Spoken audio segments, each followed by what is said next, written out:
Hello everyone. आज का हमारा टॉपिक है केमिकल प्रॉपर्टीज़ ऑफ मेटल्स। ठीक है। बिफोर स्टार्टिंग दिस टॉपिक मैं तुम्हें बता देना चाहती हूँ कि केमिकल प्रॉपर्टीज़ में अपन बेसिकली पढ़ने के वाले हैं। केमिकल प्रॉपर्टीज़ का मतलब ये रहता है कि मेटल्स जब अलग अलग कंपाउंड के साथ केमिकली रिएक्ट करते हैं, कुछ केमिकल रिएक्शन शो करते हैं, तो वो किस तरीके से अलग अलग प्रोडक्ट्स हमें बनाकर देते हैं। ठीक है।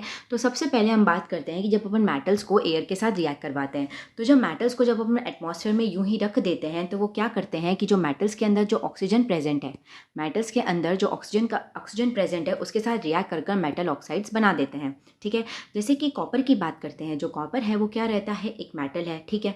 तो हमने उसको ऑक्सीजन के साथ रिएक्ट करवाया, मतलब उसको अपने एटमॉस्फेयर में रख दिया और थोड़ी सी हीटिंग दे दी, तो क्या हुआ कि कॉपर ऑक्साइड फॉर्मेशन हो गई, जिसका मतलब जिसका कलर क्या होता है, ब्लैक कलर की होती है ये कॉपर ऑक्साइड। एक पाउडर फॉर्म में हमें कॉपर ऑक्साइड मिल गई।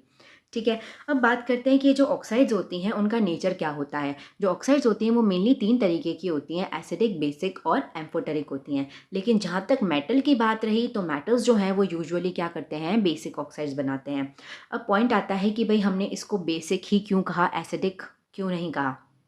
बेसिक हमने इसलिए कहा क्योंकि जो मेटल ऑक्साइड्स होती हैं, तो वो क्या करती हैं, जब अपन उसको वाटर में डिज़ोल्व करते हैं तो वो क्या करती हैं, एक तो वो मेटल हाइड्रोक्साइड बनाती हैं और कुछ OH आयंस को लिबरेट भी करती हैं, हाइड्रोक्साइड आयंस को लिबरेट भी करती हैं। जैसे कि देखो, कॉपर ऑक्साइड लिया, ठीक है, उसको वाटर में मिक्स कर दिया, तो उसने क्या करा, कॉपर हाइड्रोक्साइड बना दिया, CuOH होल ट्वाइस बनाया और OH आयंस को क्या कर दिया, लिबरेट भी कर दिया।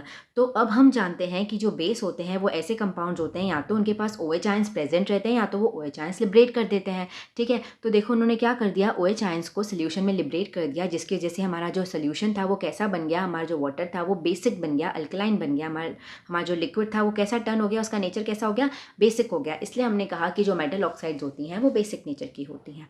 अंडरस्टूड। नेक्स्ट आ जाता है कि कुछ मेटल ऑक्साइड्स जो होती हैं वो बेसिक नेचर शो होने के साथ साथ एम्फोटेरिक नेचर भी शो करती हैं। एम्फोटेरिक नेचर का मतलब क्या होता है कि वो एसिड की तरह भी काम कर सकती हैं और बेस की तरह भी काम कर सकती हैं। इसको अब एक एग्जाम्पल से समझते हैं। हमने क्या लिया, हमने एक मेटल की ऑक्साइड ली जिसका नाम है एल्यूमिनियम ऑक्साइड। ठीक है। उसको एक बार हमने एसिड के साथ रिएक्ट करा दिया जैसे कि HCl, और एक बार हमने उसको बेस के साथ रिएक्ट करवा दिया जैसे कि NaOH। ठीक है। तो जब हमने उसको एसिड और बेस के साथ अलग अलग रिएक्शन में रिएक्ट करवाया, तो हमने देखा कि सॉल्ट और वाटर हमें दोनों में ही प्रोडक्ट मिल रहे हैं, और इस प्रोडक्ट को हमने न्यूट्रलाइजेशन प्रोडक्ट का नाम दिया। ठीक है। अब हमने इसको न्यूट्रलाइजेशन प्रोडक्ट का नाम क्यों दिया, पहले ये समझते हैं।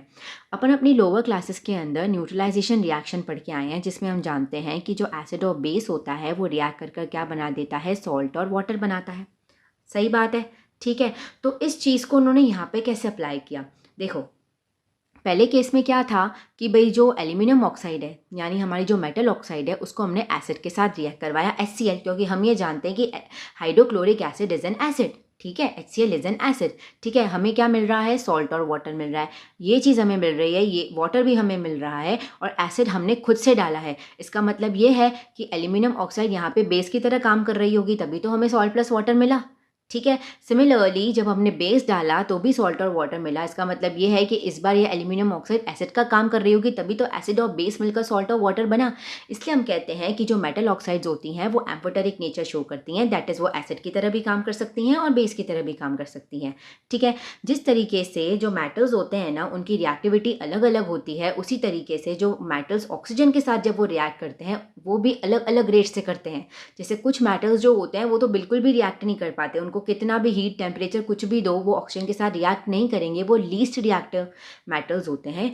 और है ना, उनको अपन इनर्ट मेटल्स भी कह सकते हैं, और उसका एग्जाम्पल है गोल्ड और प्लैटिनम। इनको क्या कहा जाता है, इनर्ट मेटल भी कहा जाता है, क्योंकि वो रिएक्शन करते ही नहीं हैं।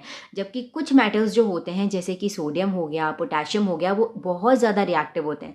मतलब वो इतने रिएक्टिव होते हैं, अगर हमने उनको कुछ सेकंड्स के लिए भी इन्वायरमेंट पे रख दिया, एटमॉस्फेयर में रख दिया, तो वो इतना जल्दी रिएक्ट करेंगे ऑक्सीजन के साथ कि वो वहाँ पे फायर भी कैच कर सकते हैं। ठीक है। इसलिए हम क्या करते हैं कि जो हमारा सोडियम और पोटेशियम है उसको केरोसिन ऑयल में रखा जाता है, और इसका ऐसा क्वेश्चन भी पूछा जाता है कि why sodium and potassium are kept in the kerosene oil. इनको केरोसिन ऑयल में इसलिए रखा जाता है because of their high reactivity, उनका रिएक्टिव नेचर होता है। जैसे हम इसको एटमॉस्फेयर में रख देंगे तो ये फायर कैच करेंगे, जिसकी वजह से हम क्या करते हैं, इसको केरोसिन ऑयल में डिप करके रखते हैं, और जब हमें नीडेड रहता है तब क्या करते हैं, हम इसको यूज़ कर देते हैं।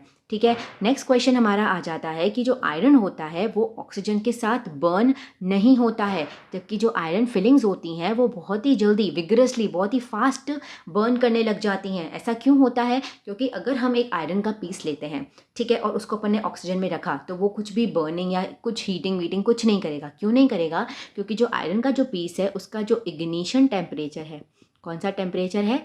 इग्निशन टेम्परेचर, वो काफ़ी क्या होता है? काफ़ी ज़्यादा होता है, ठीक है। लेकिन जो आयरन फिलिंग्स होती है ना, उनका साइज़ क्या रहता है? बहुत ही छोटा। साइज़ क्या रहता है? छोटा रहता है, जिसकी वजह से सरफेस एरिया क्या हो जाता है? बढ़ जाता है। उसी यही कारण होता है कि जो आयरन फिलिंग्स होती हैं वो ऑक्सीजन के साथ जल्दी रिएक्ट कर जाती हैं, जबकि जो आयरन होता है वो ऑक्सीजन के साथ ईजिली बर्न नहीं होता है, ठीक है। अब अपन बात करते हैं कि जो मेटल ऑक्साइड्स हैं, अगर हम उनको वाटर में डालें तो क्या होगा?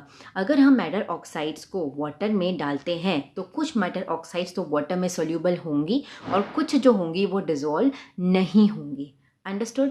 कुछ मेटल ऑक्साइड्स जो है वो सॉल्यूबल होंगी और कुछ जो है वो सॉल्यूबल नहीं होंगी। और जो नहीं होती हैं सॉल्यूबल, उसका एग्जाम्पल तुम नोट डाउन कर सकते हो, जैसे कि हमारा जो जिंक की ऑक्साइड हो गई, हमारे कॉपर की ऑक्साइड हो गई, हमारे क्रोमियम की ऑक्साइड हो गई, ये वाली जो होती हैं वो वाटर में डिज़ोल्व नहीं होती हैं, ठीक है। लेकिन कुछ मेटल ऑक्साइड जैसे कि सोडियम की ऑक्साइड या फिर पोटेशियम की ऑक्साइड्स, वो तो वाटर में डिज़ोल्व होती हैं और हमें क्या बनाकर देती हैं?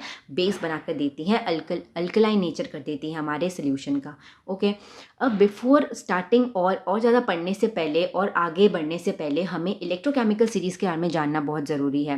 क्यों अभी बीच में पढ़ाया जा रहा है? क्योंकि आगे जब अपन फर्दर पढ़ेंगे हम ये देखेंगे कि कुछ, मैं कभी बोलूँगी कि ये मेटल कम रिएक्टिव है, मैं कभी बोलूँगी ये मेटल ज़्यादा रिएक्टिव है, तो वो मैं किस बेसिस पे बोलूँगी वो तुम्हें पहले जानना ज़रूरी है, ठीक है। देखो, इलेक्ट्रोकेमिकल सीरीज़ क्या रहता है? इलेक्ट्रोकेमिकल सीरीज़ के अंदर अपन देखते हैं कि जो मेटल्स होते हैं ना, उनको उनकी रिएक्टिविटी के अकॉर्डिंग क्या किया जाता है? एक टेबल फॉर्म में रख दिया जाता है।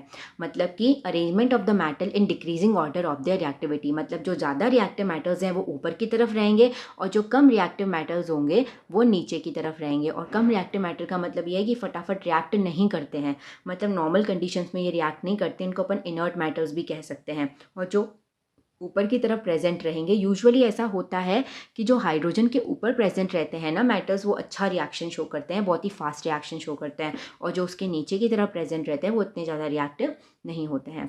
ओके, सो अब हमने इलेक्ट्रोकेमिकल सीरीज़ को एक बार देख लिया है, तो अब देखते हैं कि जो वाटर के साथ है ना मेटल किस तरीके से रिएक्ट करते हैं। जब अपन मेटल्स को वाटर के साथ ऐड करते हैं तो वो मेटल ऑक्साइड तो बनाते हैं, ये तो उन्होंने ऑक्सीजन के साथ भी बनाई थी। तो इधर डिफरेंस क्या है? इधर डिफरेंस ये है कि ये हाइड्रोजन गैस को भी लिबरेट करते हैं। क्या करते हैं? हाइड्रोजन गैस को भी लिबरेट करते हैं। और अगर वो मेटल ऑक्साइड सॉल्यूबल होती है, क्योंकि हम पहले पढ़ के आए हैं कि कुछ मेटल ऑक्साइड सॉल्यूबल होती हैं और कुछ नहीं होती हैं, तो अगर ये जो मेटल ऑक्साइड बनी है ये पानी में और मिक्स होने की कैपेसिटी रखती है, तो ये क्या कर देगी? मेटल ऑक्साइड मेटल हाइड्रोक्साइड में कन्वर्ट हो जाएगा, ठीक है। अब क्या रहता है कि जो डिफरेंट मेटल्स होते हैं वो पानी के साथ भी अलग अलग रेट से क्या करते हैं? रिएक्टिविटी शो करते हैं।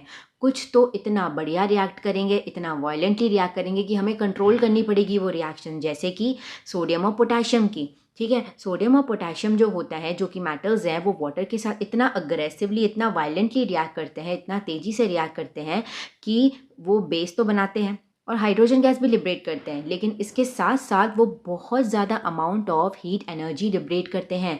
इतनी ज़्यादा हीट एनर्जी लिबरेट करते हैं कि वो हीट एनर्जी फायर भी कैच कर सकती है, और जिस बीकर में हम वो रिएक्शन कर रहे होंगे, जिस अपैरेटस में हम वो रिएक्शन कर रहे होंगे, वो भी बहुत ज़्यादा गर्म हो जाएगा, ठीक है। तो इस तरीके की जो रिएक्शंस होती हैं जिसके अंदर हीट एनर्जी रिलीज होती है, उसको अपन क्या बोलते हैं? इस तरीके की रिएक्शन को अपन क्या कहते हैं? एक्सोथर्मिक रिएक्शंस कहते हैं। क्या कहते हैं? एक्सोथर्मिक रिएक्शंस, ठीक है। तो यहाँ तो हमने बात कर ली कि भाई सोडियम और पोटेशियम तो बहुत फास्ट रिएक्ट करते हैं, बहुत वायलेंटली रिएक्ट करते हैं, लेकिन कुछ मेटल्स भी होते हैं जो कि रिएक्ट अच्छे से नहीं करते हैं, बहुत ही स्लो रिएक्ट करते हैं। उसमें हमारे आ जाता है कैल्शियम।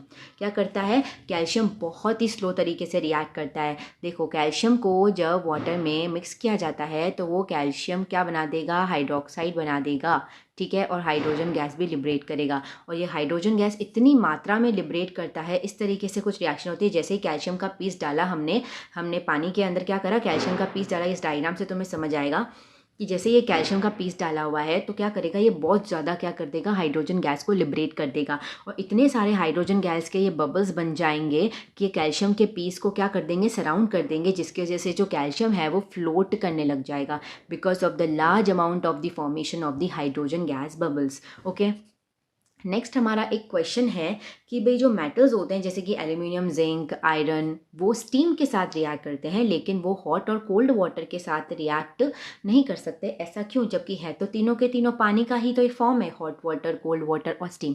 ऐसा इसलिए होता है, सबसे पहली बात तो एल्यूमिनियम, जिंक और आयरन जो है वो इतने ज़्यादा रिएक्टिव एलिमेंट्स हैं नहीं, ठीक है। और जो स्टीम होता है, तो अगर मुझे उसको रिएक्ट करवाना है तो क्या करना पड़ेगा? एनर्जी देनी पड़ेगी। तो स्टीम जो होती है उसके अंदर एक टर्म हमने अपने 9th स्टैंडर्ड में पढ़ी थी कि भाई लेटेंट हीट ऑफ वेपराइजेशन। क्या पढ़ी थी हमने? लेटेंट हीट ऑफ वेपराइजेशन, जो कि एक तरीके की क्या रहती है? इंटरनल एनर्जी रहती है स्टीम की, उनके अंदर बहुत ज़्यादा एनर्जी होती है स्टीम के अंदर। तभी तो हम अगर अपन एक हॉट वाटर के अंदर अपना अगर कभी हाथ आ जाता है और कभी स्टीम पे आ जाता है, मतलब जो भाप होती है, तो ज़्यादा अपन को बर्निंग सेंसेशंस किस में फील होते हैं? स्टीम में, क्योंकि स्टीम बहुत ज़्यादा हीट, उसके अंदर जो एनर्जी होती है वो काफ़ी ज़्यादा होती है। तो उसमें इतनी बढ़िया एनर्जी होती है कि वो कम रिएक्टिव मेटल्स को भी क्या कर सकती है? अपने साथ रिएक्ट करवा सकती है। इसलिए यहाँ पे लिखा हुआ है कि जो एल्यूमिनियम, जिंक और आयरन है वो स्टीम के साथ रिएक्ट हो जाते हैं, हॉट और कोल्ड वाटर के साथ नहीं होते हैं, ठीक है। अब अपन बात करते हैं कि जो मेटल्स हैं वो एसिड के साथ किस तरीके से रिएक्टिविटी शो करते हैं। मतलब अगर मैं मेटल को एसिड के साथ मिक्स कर लूँ, जैसे कि HCl, H2SO4 के साथ मिक्स कर लूँ, तो वो क्या देंगे? सिंपल सी बात है, वो हमें न्यूट्रलाइजेशन प्रोडक्ट देंगे। मतलब कि क्या देंगे? हमें सॉल्ट देंगे प्लस हमें हाइड्रोजन गैस इवॉल्व हो जाएगी, ठीक है। लेकिन अगर यहाँ पे अगर एसिड थोड़ा सा चेंज कर दिया जाए, मतलब कि निट्रिक एसिड कर दिया जाए, वो भी कंसनट्रेटेड निट्रिक एसिड, मतलब कि उसके अंदर एसिड की मात्रा ज़्यादा है, कंसनट्रेटेड निट्रिक एसिड हमने रख दिया, तो क्या होगा कि हमें सॉल्ट तो बनना हुआ दिखेगा बट हाइड्रोजन गैस नहीं दिखेगी। ऐसा इसका बहुत ही बेसिक सा और बहुत ही इंपॉर्टेंट क्वेश्चन भी रहता है और रीज़न भी बहुत ऑब्वियस है कि भाई अगर हमने कोई मेटल लिया, ठीक है, और उसके अंदर अपन ने HNO3 डाला, HNO3 क्या होता है? निट्रिक एसिड होता है। तो हमें सॉल्ट तो मिलेगा बट हमें हाइड्रोजन गैस नहीं मिलेगी, हाइड्रोजन गैस की जगह हमें वाटर मिलेगा। ऐसा क्यों हुआ? क्योंकि जो HNO3 है वो एक बहुत ही अच्छा ऑक्सीडाइजिंग एजेंट है। अब ये ऑक्सीडाइजिंग एजेंट क्या होता है? ऑक्सीडाइजिंग एजेंट वो होता है जो खुद का क्या करता है? रिडक्शन करता है। खुद का क्या करता है? रिडक्शन करता है, और दूसरों का क्या कर देता है? ऑक्सीडेशन कर देता है, ठीक है। ये अच्छा ऑक्सीडाइजिंग एजेंट है, मतलब खुद का रिडक्शन कर रहे हैं, दूसरों का ऑक्सीडेशन कर रहे हैं। तो रिडक्शन का मतलब क्या होता है? एडिशन कर लो हाइड्रोजन का या फिर ऑक्सीजन को बाहर निकाल दो, और ऑक्सीडेशन का मतलब जस्ट उल्टा, या तो ऑक्सीजन को ऐड कर लो या हाइड्रोजन को बाहर निकाल दो, ठीक है। तो मतलब HNO3 क्या करेगा? खुद का रिडक्शन करेगा, खुद में से क्या कर देगा? ऑक्सीजन को या ऑक्सीजन को निकाल सकता है या हाइड्रोजन ऐड कर सकता है, लेकिन दूसरे कंपाउंड्स में क्या करेगा? ऑक्सीजन को ऐड करेगा या हाइड्रोजन को निकाल सकता है। तो देखो ये HNO3 जो हाइड्रोजन फॉर्म हुई ना, उसका ऑक्सीडेशन करके उसको वाटर में चेंज कर देगा। क्या कर देगा? उसको वाटर में चेंज कर देगा, और खुद किस में बदल जाएगा? NO2 में या फिर NO में चेंज हो जाएगा। देखो अपने उसने ऑक्सीजन कम कर दिए, ऑक्सीजन 3 थे, अब 2 या 1 कर दे सकता है ये, ठीक है। तो खुद का रिडक्शन कर रहा है, दूसरों का ऑक्सीडेशन कर रहा है, इसलिए हमें हाइड्रोजन गैस नहीं वाटर देखने को मिलती है in case of nitric acid, जो कि एक बहुत ही बढ़िया ऑक्सीडाइजिंग एजेंट है। लेकिन यही चीज़ अगर डाइल्यूट निट्रिक एसिड के साथ की जाए, मतलब जिसके अंदर एसिड की मात्रा कम है, तो उसमें ऐसा नहीं होगा, उसमें हमें हाइड्रोजन गैस देखने को मिलेगी, क्योंकि डाइल्यूट निट्रिक एसिड इतना अच्छा ऑक्सीडाइजिंग एजेंट जो है वो नहीं होता है, ठीक है। अब हमारा एक लास्ट टॉपिक आ जाता है कि जब अपन एक मेटल को दूसरे मेटल के सॉल्ट सोल्यूशन के साथ रिएक्ट करवाते हैं तो क्या होता है, ठीक है। तो इसको अपन एक एक्सपेरिमेंट से समझते हैं। हमने क्या करा, एक बीकर ले लिया और उसके अंदर हमने कॉपर सल्फेट का सोल्यूशन बना के डाला। कॉपर सल्फेट का जो सोल्यूशन होता है वो ब्लू कलर का दिखता है, वो हमें दिख भी रहा है बीकर के अंदर, ठीक है। तो ब्लू कलर का कॉपर सल्फेट सोल्यूशन हमने डाला और उसके अंदर कुछ आयरन नेल्स डाल दी, ठीक है। तो हमने कुछ समय के बाद देखा कि जो ब्लू कलर जो है कॉपर सल्फेट का वो डिसअपियर हो गया है, और जो आयरन नेल्स है उसके ऊपर कुछ कोटिंग सी आ गई है। तो हमने जब इसको समझने की कोशिश करी इलेक्ट्रोकेमिकल सीरीज से, हमने इस ऑब्जर्वेशन को इलेक्ट्रोकेमिकल सीरीज से समझने की कोशिश करी, तो हमने देखा कि हमने जो यहाँ पे कॉपर सल्फेट का सोल्यूशन डाला और हमारे पास क्या था? आयरन था। तो हुआ यूँ कि जो कॉपर सल्फेट का सोल्यूशन है वो क्या हो गया? उसका ब्लू कलर चला गया, ठीक है, ब्लू कलर चला गया, और हमें प्रोडक्ट के फॉर्म में क्या लिखा मिला? FeSO4 मिला और कॉपर मिला, ठीक है। तो देखो क्या हुआ कि जो कॉपर सल्फेट होता है ना, मतलब कॉपर जो है वो इलेक्ट्रोकेमिकल सीरीज के अंदर काफ़ी नीचे है, मतलब इसकी रिएक्टिविटी कम है, ठीक है। और जो आयरन है वो उसकी रिएक्टिविटी कॉपर से ज़्यादा है क्योंकि वो ऊपर की तरफ लाई कर रहा है। तो हमें पता है कि जो ऊपर वाले मेटल्स होते हैं वो ज़्यादा रिएक्टिव होते हैं और नीचे वाले जो है वो कम रिएक्टिव होते हैं, ठीक है। तो जो आयरन है जो कि ज़्यादा रिएक्टिव है उसने क्या किया, कॉपर सल्फेट में से कॉपर को डिस्प्लेस कर दिया क्योंकि कॉपर की रिएक्टिविटी कम है और FeSO4 और कॉपर बना के दे दिया। और यही कॉपर जो था वो आयरन नेल के ऊपर जाकर डिपॉजिट हो गया। तो मतलब जब अपन किसी मेटल को किसी दूसरे मेटल के सॉल्ट सोल्यूशन के साथ रिएक्ट करवाते हैं तो होता कुछ इस तरीके से है कि जो ज़्यादा रिएक्टिव मेटल होगा ना वो कम रिएक्टिव मेटल के सॉल्ट सोल्यूशन से खुद को मतलब उसको रिप्लेस करके खुद आकर उसकी जगह बैठ जाएगा। जैसे आयरन यहाँ पे कॉपर की जगह बैठ गया उसी तरीके से रिएक्शन होगी, ठीक है। अगर यही चीज़ मैं FeSO4 मतलब फेरस सल्फेट और लेड के साथ करती तो क्या होता, देखो आयरन कहाँ पे है, पहले ये देखो आयरन ये रहा, ठीक है। और लेड कहाँ है, Pb कहाँ है, उसके जस्ट नीचे है, ठीक है। तो लेड क्या है, लेड क्या हो रहा है, मैंने FeSO4 क्या मैं और क्या करा, लेड के बीच में रिएक्शन कर दी। FeSO4 और लेड के बीच में रिएक्शन करी तो तुम मुझे ये बताओ तो लेड जो है वो FeSO4 को रिप्लेस कर पाएगा कि नहीं कर पाएगा। देखो Pb जो है वो कम रिएक्टिव है क्योंकि वो नीचे है और जो FeSO4 है वो ज़्यादा रिएक्टिव है। तो क्या मैं ऐसा बना पाऊँगी यहाँ पे PbSO4 प्लस Fe, ऐसा नहीं हो पाएगा, ये रिएक्शन हो ही नहीं पाएगी। क्यों नहीं हो पाएगी, क्योंकि लेड जो है वो नीचे की तरफ आ रहा है, इसकी रिएक्टिविटी इतनी है ही नहीं। पिछले वाले केस में आयरन जो था वो ऊपर की तरफ था, ठीक है, मतलब उसकी रिएक्टिविटी ज़्यादा थी और कॉपर नीचे की तरफ था, उसकी रिएक्टिविटी कम थी। इस केस में क्या हो रहा है, जो लेड है वो नीचे की तरफ है, उसकी रिएक्टिविटी ऑलरेडी क्या है, कम है और FeSO4 ऑब्वियस इससे ज़्यादा रिएक्टिव है, इसलिए वो PbSO4 नहीं बना पाएगा। मतलब जो लेड है वो आयरन को डिस्प्लेस नहीं कर पाएगा, ठीक है, और PbSO4 नहीं बना पाएगा। तो इस तरीके से रहता है कि जब एक मेटल को जब दूसरे मेटल के सॉल्ट सोल्यूशन के साथ डालते हैं तो उनकी रिएक्टिविटी के बेसिस पे क्या रहता है, उनके बीच में रिएक्शन डिसाइड होती है या फिर होती है, ठीक है। तो ये सब क्या था, हमारा केमिकल रिएक्शन था, पूरा मेटल का केमिकल प्रॉपर्टीज़ थी मेटल की, ठीक है। आई होप आपको ये सब समझ में आ गया होगा। Thank you so much for watching.